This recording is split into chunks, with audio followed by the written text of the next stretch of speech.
Selamat datang kembali di channel saya, Timotius Duha, channel yang khusus menyampaikan informasi-informasi seputar skripsi dan pengolahan data penelitian.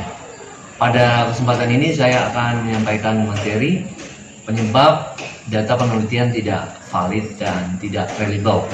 Untuk itu, kepada kita semua, apabila nantinya menurut Anda video ini bermanfaat, maka silakan like, comment, dan share video ini. Dan kepada kita yang belum mengklik tombol subscribe, silakan klik tombol subscribe untuk membantu pengembangan channel ini lebih besar lagi. Kepada kita semua, saya mengucapkan selamat menyaksikan.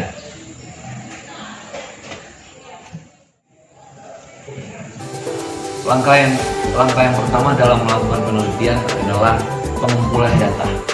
Nah, data itu dikumpulkan biasanya untuk dalam penelitian kuantitatif itu biasanya melalui angket dan wawancara.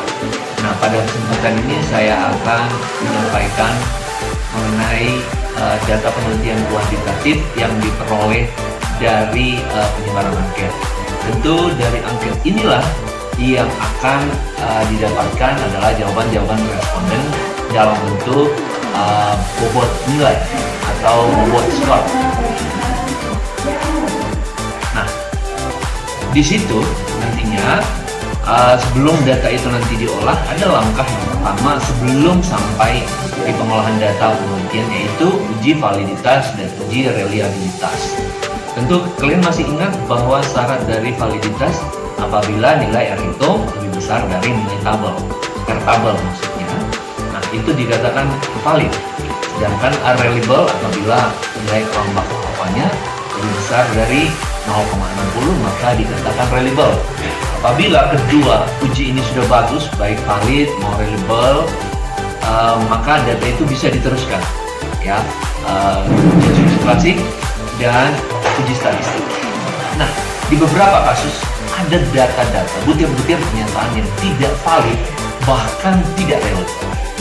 Bisa saja data yang valid itu sudah pasti reliable, tapi data yang reliable itu belum tentu valid. Nah, kita fokus bahwa butir-butir pernyataan itu harus valid dan harus reliable. Nah, kalau kita menguji reliability ya berdasarkan data yang sudah divalidkan, ya. Jadi supaya data itu valid dan supaya data itu reliable, maka seharusnya dalam proses pembuatan angket itu, di mana dalam satu judul terdiri dari beberapa variabel.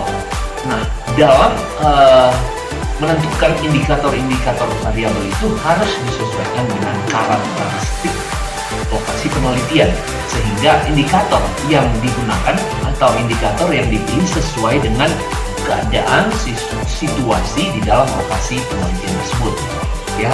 Jadi kalau tidak sesuai karakteristiknya, itu akan membuat kerancuan di mana para respondennya akan menulis asal-asalan, di mana responden bingung menjawab sehingga dia hanya menghargai kamu sebagai peneliti daripada kosong dia centang-centang begitu saja tanpa memahami konteks yang akan dijawab. Itu juga yang menyebabkan data kita tidak valid. Kemudian hal-hal yang menyebabkan tidak valid, tidak reliable, artinya kalau responden itu membuat jawaban berpola, misalnya nomor 1, 1, nomor 2, 2, nomor 3, 3, nomor 4, 4, nomor 5, 5, nomor 6, 4, nomor 7, 3, nomor 8, 2, nomor 9, 1. Jadi membentuk pola begini, begini, begini. Itu juga yang menyebabkan data itu tidak valid. Kemudian ada lagi misalnya kadang ada 5, 5, 5, kemudian 1, 5, 5, 5, 2, 5, 5, 5, 3. Nah, itu juga yang menyebabkan data itu tidak valid. Tentu si responden akan menjawab dengan kecenderungannya apabila dia setuju dengan pernyataan atau pertanyaan di dalam angket itu. Misalnya kalau dari nomor 1, 2, 3, 4 dia menjawab 5, artinya dia sangat setuju.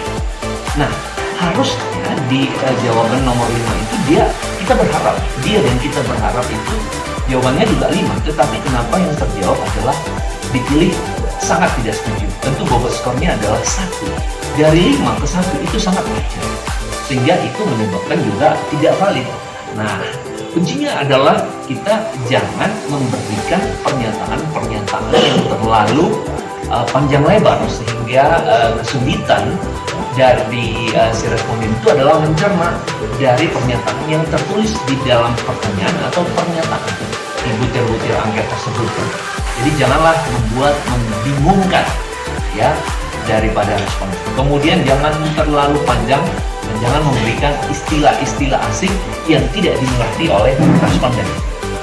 Jadi kalaupun ada istilah-istilah asing, Anda harus standby dan Anda harus mendampingi, sehingga ketika responden bertanya tentang sesuatu istilah, maka Anda bisa memfasilitasi untuk menjelaskan hal-hal yang tidak jelas tersebut. Jadi itulah hal-hal yang menyebabkan angket itu atau data penelitian itu atau jawaban responden tidak valid dan tidak relevan. Nah, usahakan bahwa dalam penulisan butir-butir pernyataan itu menggunakan istilah yang memakai bahasa Indonesia yang baik dan benar, dan tidak menulis kerancuan. Tata bahasanya bagus, kalimatnya cukup dalam satu pernyataan itu bagusnya cukup satu kalimat saja. Misalnya katakanlah begini ya, misalnya saya setuju dengan orang yang disiplin waktu. Cukup itu saja. Jangan katakan saya setuju dengan orang yang disiplin waktu, yang datang tepat waktu, bla bla bla, terlalu panjang. Ya, usahakan butir pernyataan itu singkat, padat dan jelas, sehingga memudahkan responden menjawab dengan baik, cepat dan tepat. Jadi itu saja yang bisa saya sampaikan. Dan itu semua saya mengucapkan terima kasih. Salam tuntas.